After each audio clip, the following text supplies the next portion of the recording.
Bonjour à toutes et tous. Ceci est une interview entre le Dr Michael Salla et Michael Cremo, qui est l'auteur de 2 livres à succès qui remettent en question tout d'abord la théorie darwinienne conventionnelle sur l'évolution humaine.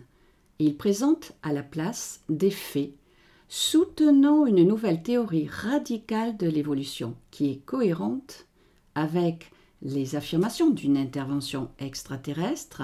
Cependant, il dit aussi que nous avons une autre origine sur un autre niveau de réalité où la conscience est dominante et pas la matière. Comme cet univers a un but que le moi conscient explore pour atteindre leur plein potentiel en tant qu'être de pure conscience, il dit que nous n'avons pas évolué à partir de la matière, mais au contraire, que nous sommes descendus du royaume de l'esprit de pure conscience. C'est pourquoi il dit que le but atteint dans la forme de vie humaine, de toute espèce ou de forme corporelle, est simplement un véhicule pour le moi conscient. Ceci est important et il en apporte la preuve à travers les textes védiques. Michael Salla. Bonjour Michael, pouvez-vous nous parler de l'histoire cachée de la race humaine? Michael Cremo. Mon père était un officier du renseignement militaire. Nous avons déménagé souvent. Pendant mes années d'école, je vivais en Allemagne. J'ai été exposé à de nombreuses visions du monde et des idées différentes. L'une d'entre elles, qui m'a fascinée, est la tradition spirituelle de l'Inde qui est enregistrée dans les Védas. Le fait d'avoir grandi parmi des personnes impliquées dans les services de renseignement, j'ai pris conscience très tôt qu'ils se produisent dans le monde, et cela n'atteint pas le public, hélas, c'est toute cette connaissance cachée de toutes ces traditions cachées de la sagesse. L'idée que les humains, comme nous, sommes présents depuis beaucoup plus longtemps que ce que la science moderne nous donne. La plupart des scientifiques disent que les humains ont apparu pour la première fois il y a 300 000 ans sur cette planète. Alors, j'ai décidé d'examiner cela. Cela m'a amené à me pencher sur l'histoire archéologique, au-delà des manuels bien sûr d'aujourd'hui, et d'examiner tous ces rapports scientifiques anciens d'origine. Quand je l'ai fait, j'ai trouvé de nombreux rapports faisant état de preuves découvertes par des archéologues, des géologues, des paléontologues, montrant qu'il y avait eu des découvertes d'ossements humains, des empreintes d'artefacts humains remontant très très loin dans le temps, remontant à plusieurs millions d'années. Pourquoi cela ne figure pas dans les manuels scolaires d'aujourd'hui? Alors, j'ai écrit ce livre avec Richard Thompson pour documenter les preuves, car cela semble interdit dans les manuels scolaires. Michael Salla. Quels sont les défauts de Darwin que vous avez trouvés, notamment en ce qui concerne l'évolution des humains à partir des singes? Michael Cremo. Je pense que Darwin avait de bonnes idées. Des humains à la queue leu-leu.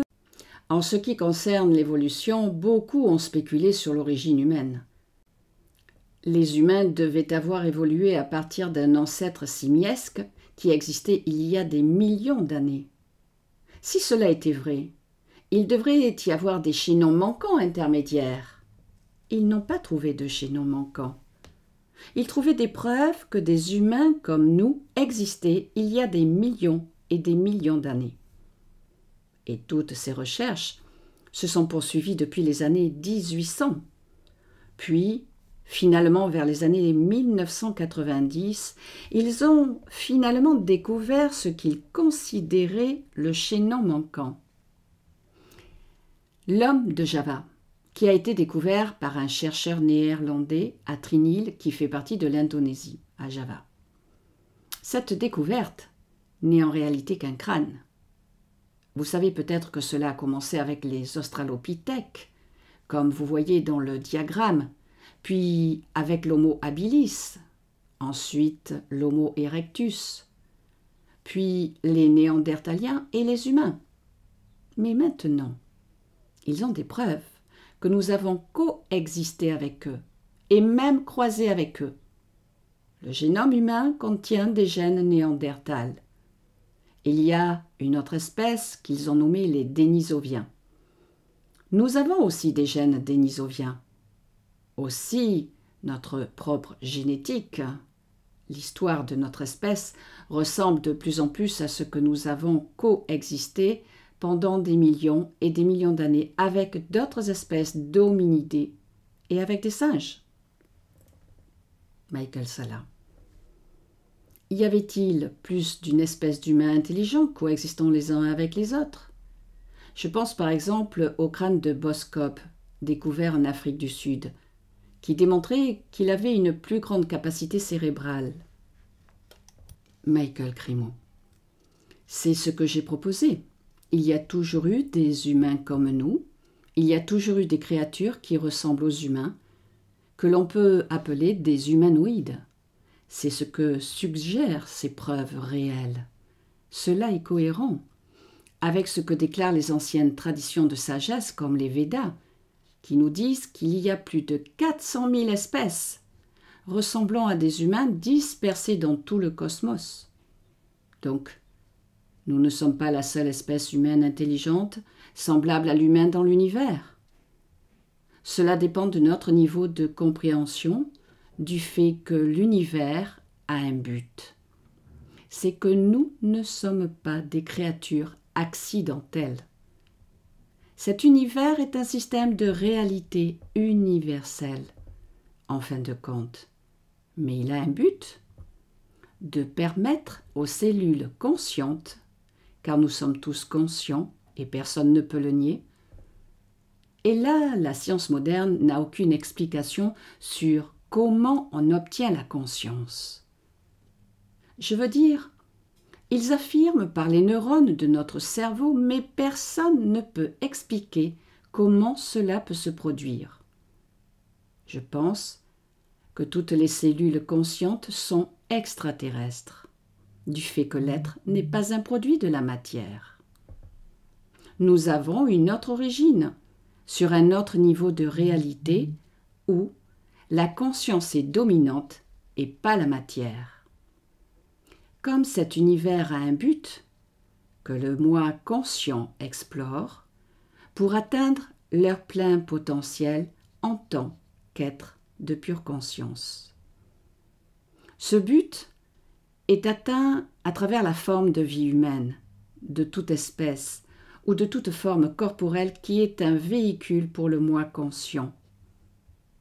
Je dirais que le véhicule humain est vraiment important car il est celui sur lequel on peut se renseigner sur sa vraie nature et décider d'agir ou pas sur cette plateforme. Le véhicule humain a toujours été disponible pour les moi conscients de cet univers, car c'est son véritable but. Comme si nous construisions une station spatiale, nous l'envoyons dans l'espace. Je pense que notre univers est comme un grand vaisseau spatial, il a un but, une destination. Et depuis le début, il y a eu des moi conscients et des véhicules corporels pour cela, qui ont été préparés pour être utilisés, afin de s'autonomiser et d'élever sa propre conscience. Je suis impliquée dans un magazine qui s'appelle L'archéologie interdite. Je l'ai envoyé aux scientifiques et aux universitaires pour une révision, traitant des origines humaines. Je l'ai envoyé également à des chercheurs alternatifs, notamment à une dame, Jean Hunt, qui vivait en Louisiane. Elle avait une petite organisation appelée le Tertre de Louisiane. Elle me dit « Je connais un producteur de télévision à New York, Bill Cott, qui prépare un documentaire sur les origines humaines et sur l'Antiquité, Je pense qu'il serait intéressé. » Alors il a lu mon livre et a voulu m'intégrer dans son documentaire. Ce documentaire est allé sur la NBC et j'ai présenté mes travaux. Il y avait aussi des travaux de Graham Hancock, de John West et bien d'autres chercheurs dans l'archéologie alternative. À cette époque, il n'y avait pas beaucoup de chaînes. En prime time, nous pouvions atteindre plusieurs milliers de gens. Et cela fut un grand choc pour la communauté scientifique, car ils pensaient qu'ils contrôlaient totalement le contenu scientifique. Et là, la communauté scientifique était indignée et voulait boycotter. Je suis content que cette communauté scientifique et universitaire ait réagi ainsi que la série sur Netflix de Graham Hancock a pu faire réfléchir. Michael Salla. Donc à aujourd'hui, vous avez de nombreuses preuves en archéologie qu'ils ont physiologiquement des corps d'êtres modernes qui ont apparu il y a des millions d'années et que l'establishment scientifique a essayé de dissimuler. Quelle est votre réaction face aux écrits sumériens qui parlent de la création des humains par des dieux Enki, Enlil, sur ordre d'une assemblée de dieux, et que la création des humains s'est faite il y a 300 000 ans, à partir de ces Anunnaki, de ces extraterrestres, qui ont créé par des expériences génétiques sur des hominidés primitifs sur Terre, peut-être même des singes qu'ils ont améliorés. Comment cela se compare au texte sumérien? Michael Cremo. Alors, tout d'abord, regardons les principes impliqués. Tout d'abord, les extraterrestres, nommés dieux, déesses, avaient quelque chose à voir avec notre propre présence en tant qu'être humain sur cette planète. C'est tout à fait raisonnable.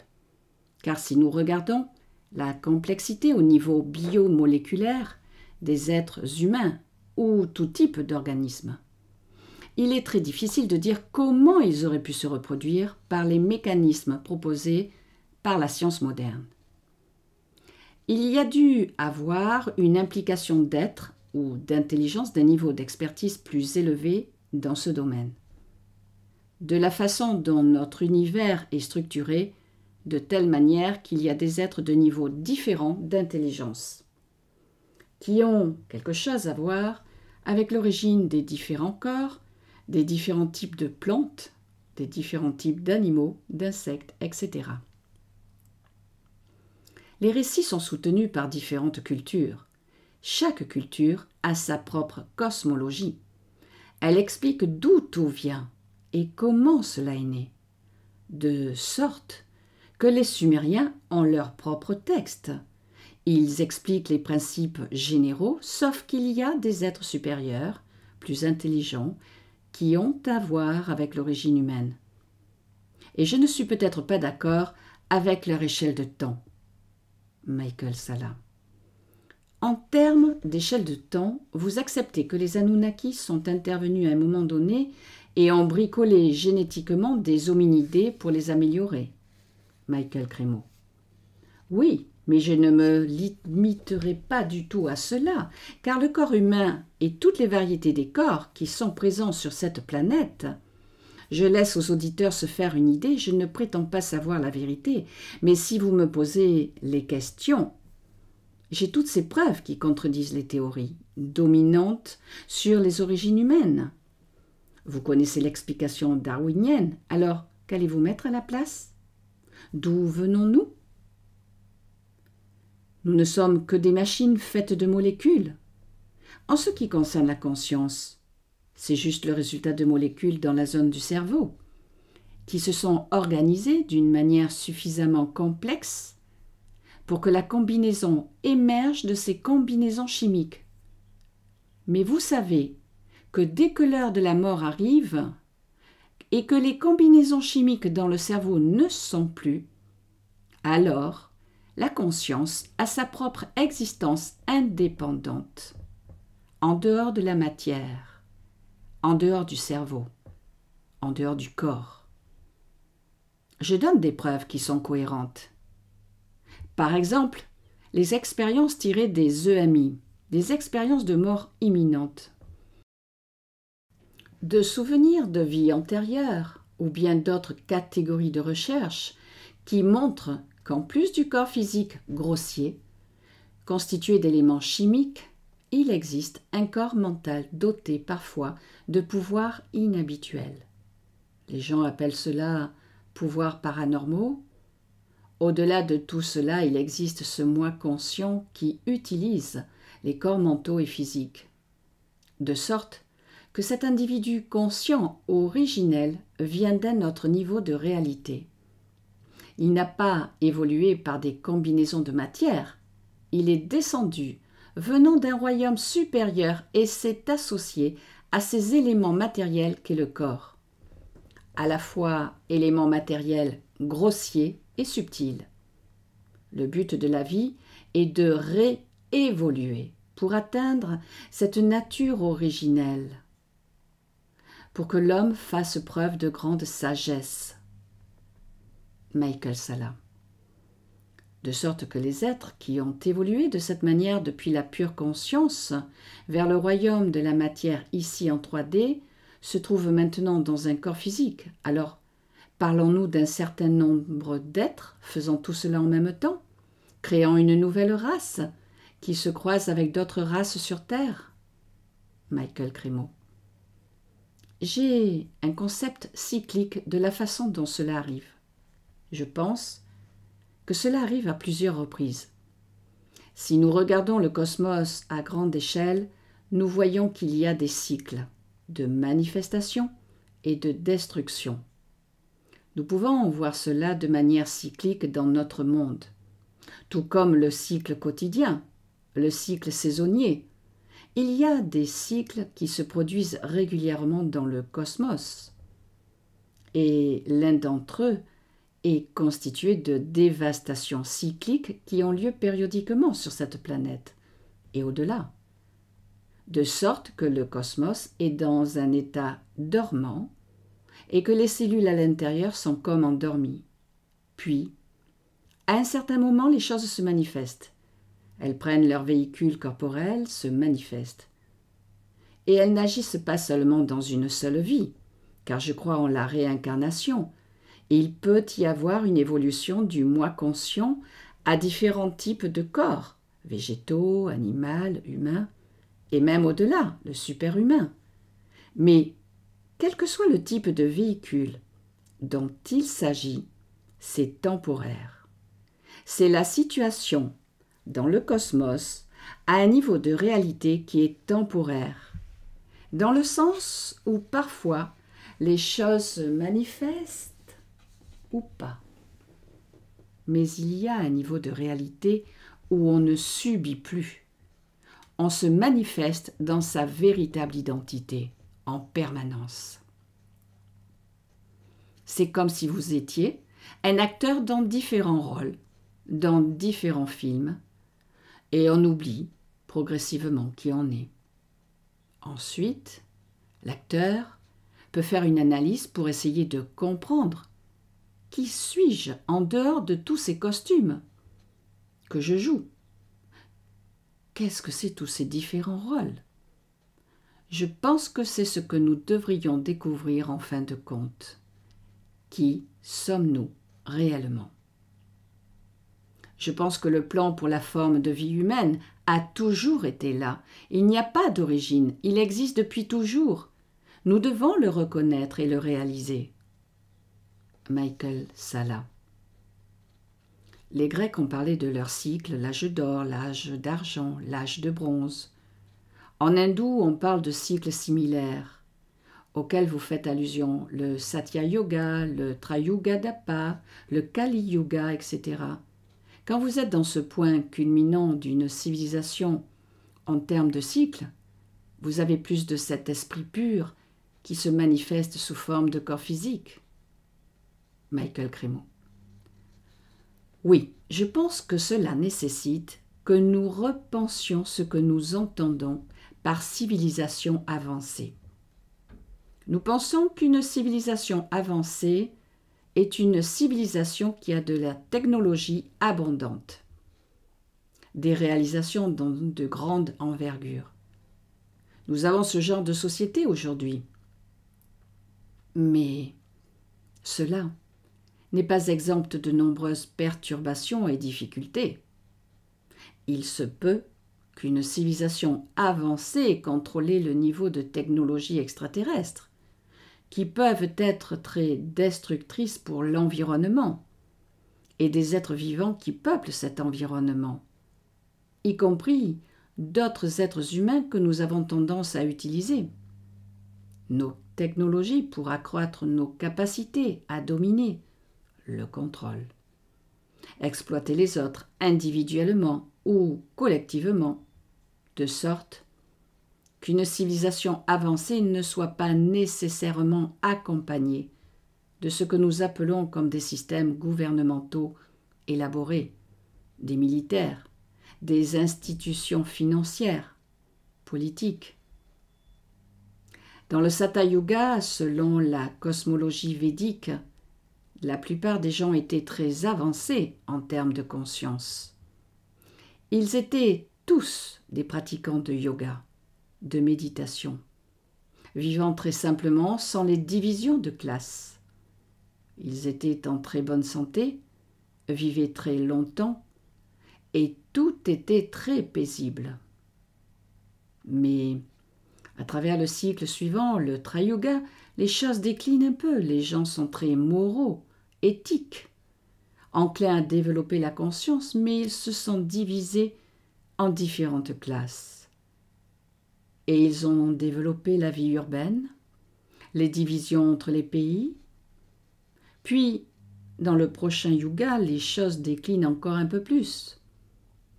Et ces différentes divisions, comment ont-elles entré en conflit entre elles? Eh bien, il y a eu ces guerres selon les principes chevaleresques. Et dans l'ère suivante, qui est notre ère, le Yuga Guga, il détériore tout. L'intérêt pour les sujets supérieurs disparaissent pour laisser des perturbations sociales, environnementales, de manière croissante. Puis, il y a le Satya Yuga et le cycle continue. Michael Salla.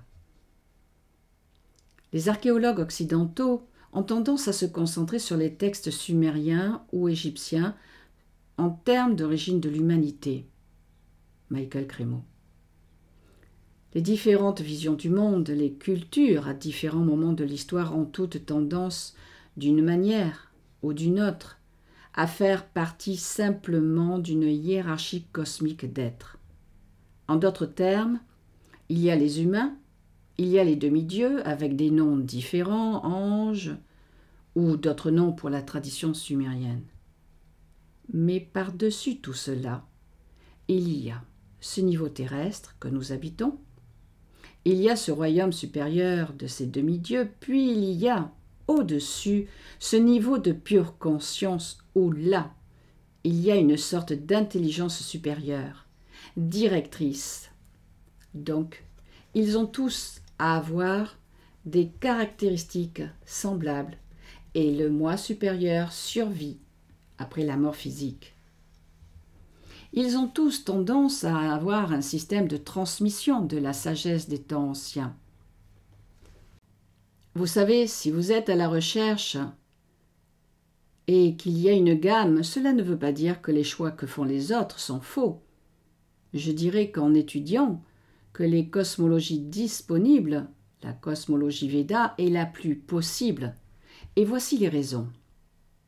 Avant même de parler de vision du monde individuel, que ce soit védique, sumérien, maya, inca, chinois ou quoi que ce soit, nous devrions d'abord parler de ce qui est idéal. Quelle est la cosmologie ou la vision du monde si nous pouvions parvenir à un accord? Michael Salla.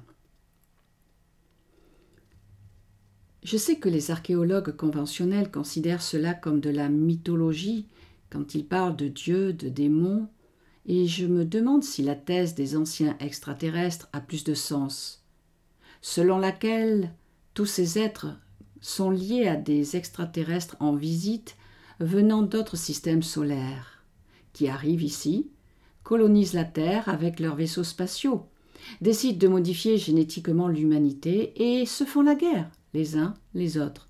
Que pensez-vous de ce genre d'idée? Michael Cremo. Je pense que cela fait définitivement partie de l'histoire. Nous remarquons qu'il y a des conflits entre eux et les différentes parties du cosmos. En gros, vous pourriez dire qu'il y en a qui sont du côté des ténèbres et d'autres de la lumière. Mais en d'autres termes, il y a des êtres qui sont dans la domination, le contrôle, l'exploitation des autres. Et puis il y a ceux qui savent que nous sommes tous des êtres de pure conscience.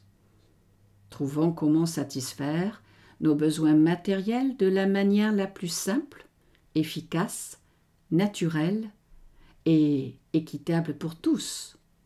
Et obtenons-le. Vous savez, il y a ces deux groupes de base dans le cosmos. Ils voient la Terre comme un champ de bataille. Parfois, un groupe essaie d'influencer le résultat des actions qui se déroulent sur la Terre en opposition à l'autre. Mais ils visitent tous deux la Terre sous différentes formes. Regardez le Mahabharata. D'autres disent que les forces des ténèbres ont délibérément pris naissance dans les dynasties royales, afin de prendre le contrôle de la situation sur Terre. Alors que les êtres de lumière sont apparus sur Terre pour s'opposer, je pense que les gens veulent une explication simple. Tout vient d'évoluer à partir de produits chimiques par sélection naturelle.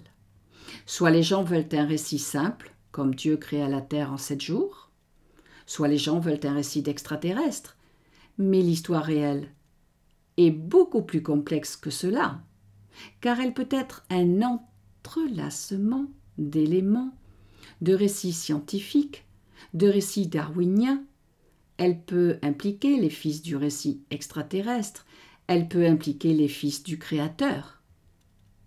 Je pense que l'histoire réelle implique toutes ces choses, pas une seule. Aussi, la reproduction peut impliquer quelque chose qui va au-delà de ce type de reproduction que nous connaissons aujourd'hui. Puisque vous avez suggéré l'intervention d'autres êtres, provenant d'autres parties du cosmos ou d'autres dimensions du cosmos, je dirais qu'ils ont manipulé le processus de reproduction de la génétique afin d'être responsables de la production de certains types d'êtres sur cette planète. Et il peut y avoir aussi un contrôleur global de tout ce que vous savez. Je ne vois pas cela nécessairement en conflit les unes avec les autres, à tout point de vue. Peut-être qu'elles diffèrent à certains égards. Mais sur la synthèse, vous trouverez les fils de toutes ces choses impliquées. Michael Salla. Le niveau de technologie atteint par les anciens, tel qu'il est révélé dans les Védas, on parle de ces vaisseaux appelés Vimana. Il y a aussi ces villes flottantes dans ces textes védiques, et nous n'avons pas atteint ce niveau de sophistication technologique pour développer une ville qui lévite. Où sont passées ces villes flottantes? Michael Cremo. Ce qu'il faut comprendre, c'est que le cosmos védique est un cosmos à plusieurs niveaux. Il y a un niveau dominé par les éléments matériels grossiers dans lesquels nous habitons. Il y a un royaume plus d'énergie subtile, intellectuelle et matérielle, d'énergie qui est habitée par des créatures, que les gens appellent extraterrestres, anges, dieux. Puis, il y a ce niveau spirituel, qui est un niveau de pure conscience habité par des êtres adaptés aux conditions là-bas. Vous pourriez appeler cela leur capacité à manifester certaines choses à notre niveau.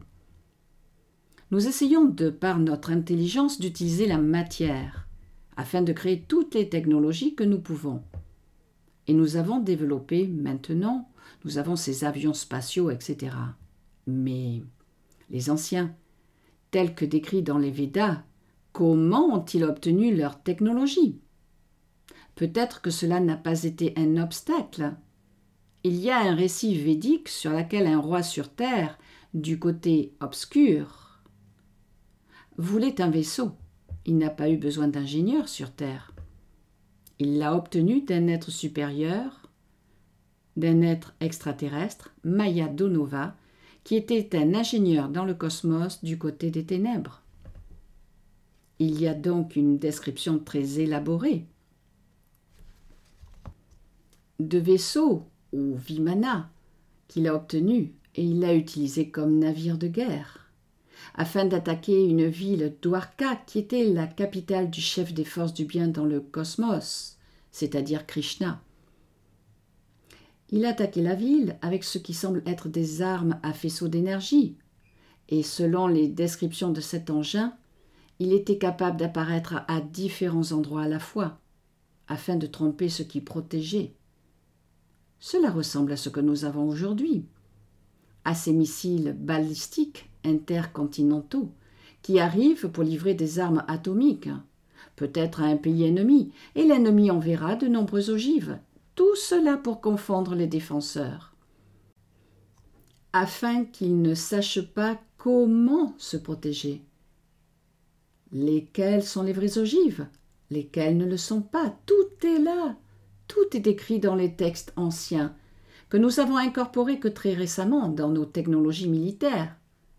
Selon les textes, les engins avaient la capacité de manifester des images holographiques en 3D, et ainsi ils pouvaient confondre les défenseurs de la ville. La question est de savoir d'où ils ont obtenu cela. Elle a été obtenue d'un extraterrestre, et tout cela est décrit dans les textes anciens. Cela peut être une référence de ces transferts de technologie. Tout comme si vous parcourez la lecture sur les ovnis, vous verrez qu'il y a des récits de crash. Les ovnis qui ont été gardés secrètement par des agences gouvernementales et qui ont pu modifier certaines de nos technologies actuelles que nous utilisons proviennent de ces sources extraterrestres. Comme le colonel Caro qui avait publié un livre intéressant avant sa mort, sur la manière dont il était impliqué concernant ces transferts de technologies extraterrestres.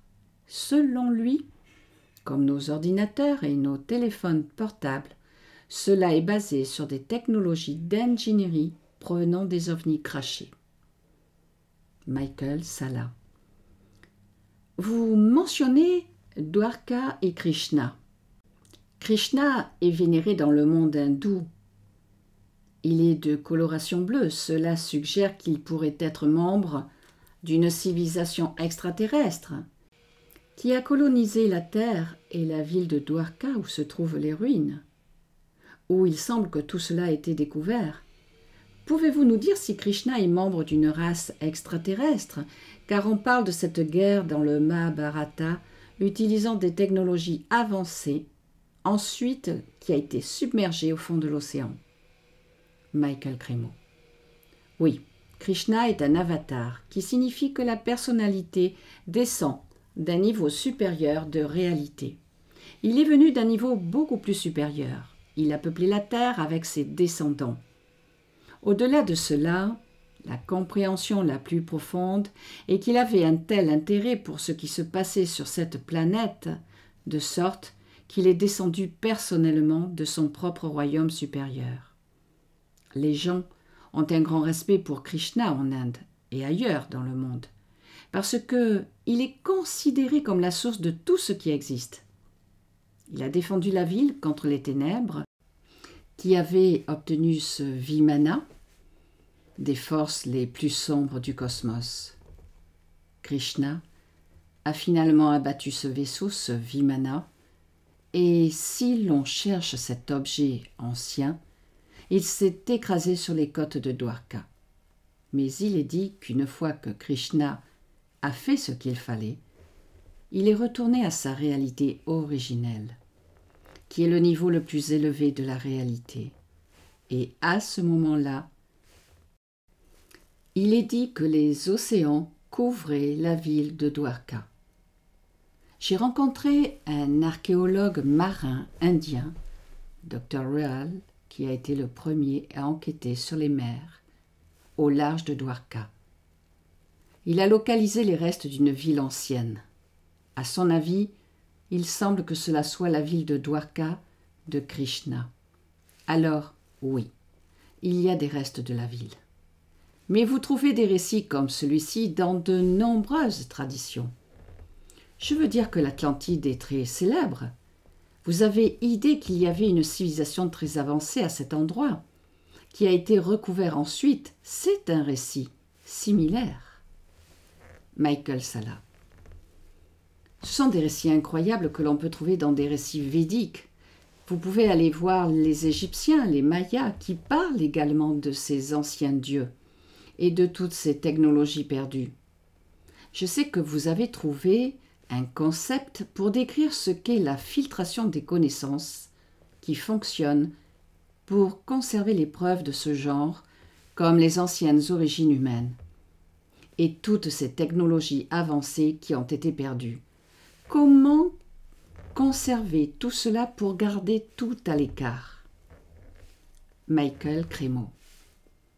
Eh bien, nous faisons tous du filtrage des connaissances, dans le sens où nous ne le faisons pas croire nécessairement de tout ce qui vient à nous, tant par le web, les médias sociaux ou autres. Nous faisons tous un peu de filtrage de toutes ces connaissances.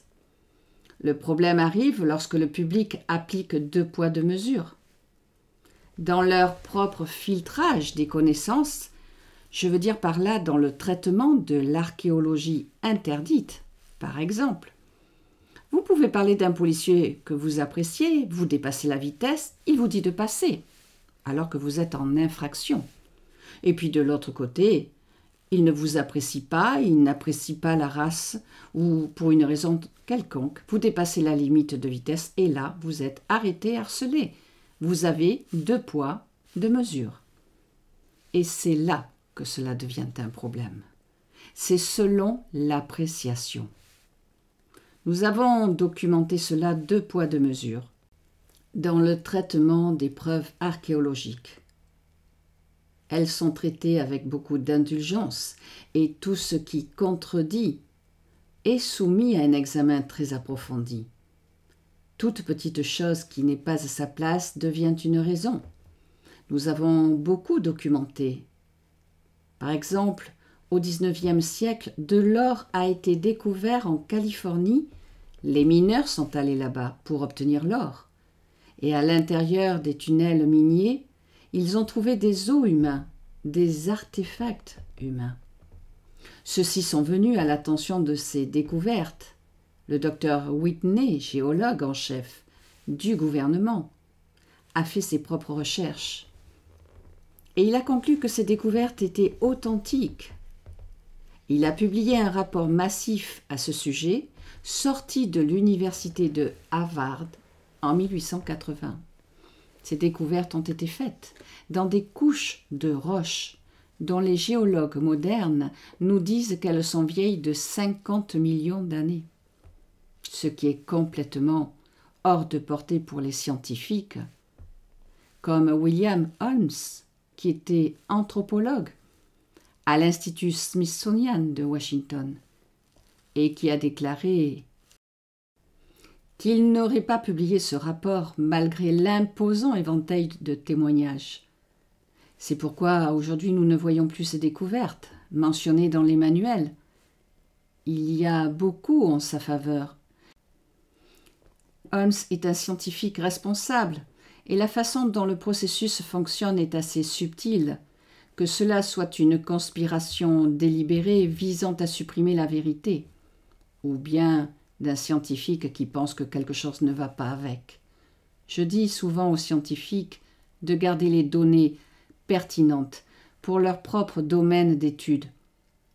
Et échangeons, parlons à tous ces étudiants diplômés en archéologie, en géologie, en paléontologie de l'Université libre d'Amsterdam, des Pays-Bas. Je leur ai dit, gardez l'ensemble de toutes les données en vue à un moment donné qu'une découverte future se présente, alors que les données d'il y a 10 ans semblaient déplacées et les données d'il y a 10 ans, une fois rassemblées, peuvent devenir pertinentes. Michael Salla. Il est vrai que beaucoup d'archéologues alternatifs pointent du doigt cet institut smithsonien, car il joue un rôle négatif, tant dans la suppression des véritables origines de l'humanité et toutes ces découvertes de squelettes de géants qui pourraient peut-être prouver l'histoire ancienne.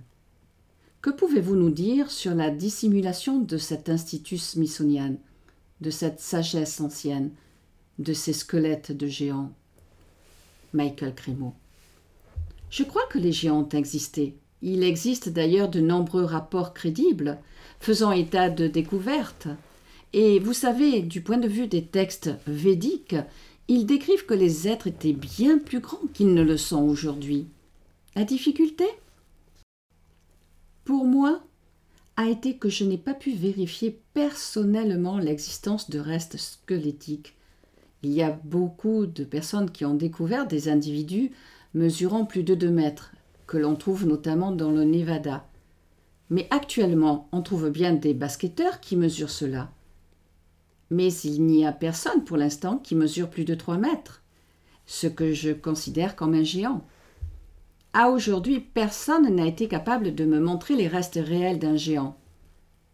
Le rapport le plus convaincant que j'ai eu, c'est en France, à Castelnau-le-Lez dans l'Hérault.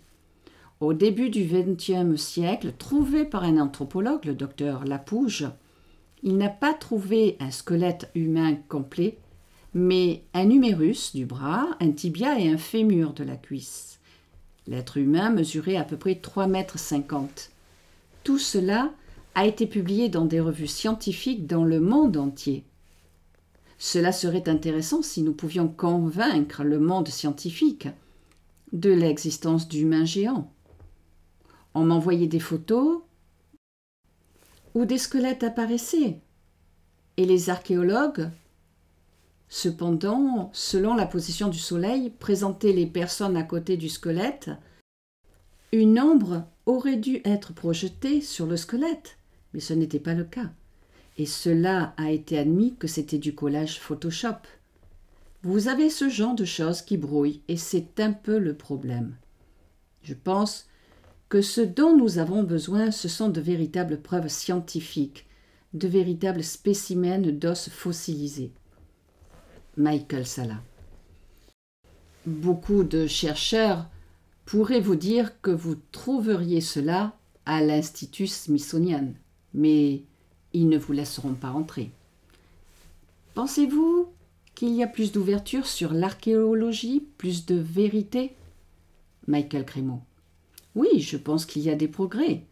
Les chercheurs disaient que les êtres humains apparaissaient à partir de 100 000 ans. Puis, 10 ans plus tard, ils commencent à dire 200 000 ans. Puis 300 000 ans. Ils font des petits pas en direction de l'archéologie interdite. Bien sûr, ils ont un long chemin à découvrir. Avant, les scientifiques avaient une image très linéaire que des origines humaines, avec des espèces existant à un moment donné. Puis cela a évolué à l'étape suivante, à une autre étape ensuite. Maintenant, leur conception a évolué, à savoir que les preuves montrent bien la coexistence de différents types d'hommes. Les sciences en viennent à ce point de vue.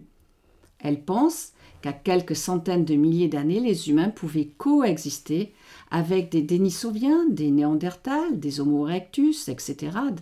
J'ajouterai même les espèces d'Indonésie, l'Homo floresiensis, coexistant avec les hommes d'Afrique et d'autres hominidés. Il y a 2 sortes d'archéologie, celle qui est fondée sur les preuves, et il y a cette archéologie qui a été fondée par le colonialisme, afin de supprimer les identités et les visions du monde de toutes ces personnes venant de différentes cultures du monde. Maintenant, la prochaine étape est que les archéologues acceptent ouvertement, mais ils sont peu nombreux. Fin de l'interview entre Michael Salla et Michael Cremo. Je vous dis à bientôt. Prenez bien soin de vous.